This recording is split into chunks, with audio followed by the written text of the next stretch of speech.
Kumusta mga brad? Ngayon nga pong last quarter ng 2025, talagang binida ni Honda Indonesia yung kanilang bagong labas na motor.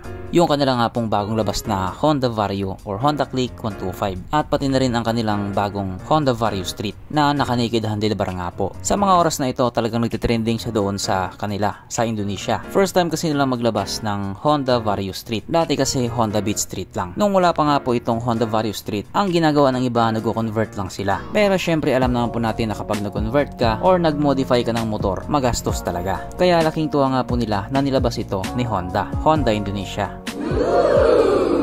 Pero hindi nga din po magpapatalo or magpapahuli si Honda Philippines sapagkat nilabas nga din po nila ang pinakabagong Honda Click 160. Bagong decals.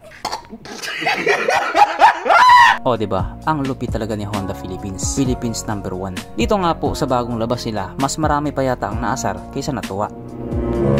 Ito ang mga bagong decals daw kasi na nilabas nila, mukhang hindi pinag-isipan. Ayon pa nga po sa iba, habang tumatagal, lalong pumapangit.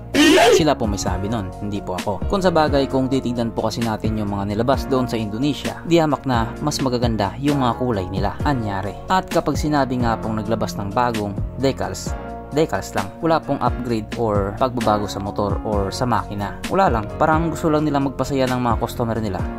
Sumaya nga ba? Kung sa bagay, kahit nga po sabihin nating marami ang hindi nagkakagusto dito sa mga kulay na to, may mga tao pa din naman na gusto yung kulay na to. Napakabayas naman natin kung sabihin nating wala. Kaso lang, pag makasabay mo sa kalsada yan, baka mapagkamalan pang Euro Samurai yan. Ganun pa naman yung iba, mas napapagkamalan pang Euro Samurai yung Honda Click 160 kaysa mismong Euro Samurai. May nabasa pa ako sa Facebook dati. Sabi nung isang naka Euro Samurai doon sa naka Honda Click 160, "Pre, ang bilis ng Samurai mo ah. Kargado ba yan?" At sa sobrang asar nga po niya, sumagot na lang siya ng "Hindi po, ate." At kung iniisip nyo nga po may nagbago din sa presyo niya, hindi po, ganun pa rin. 116,900 pesos pa rin siya. Pero kahit nga po ganun, wala pa rin tayong bounce cave bike.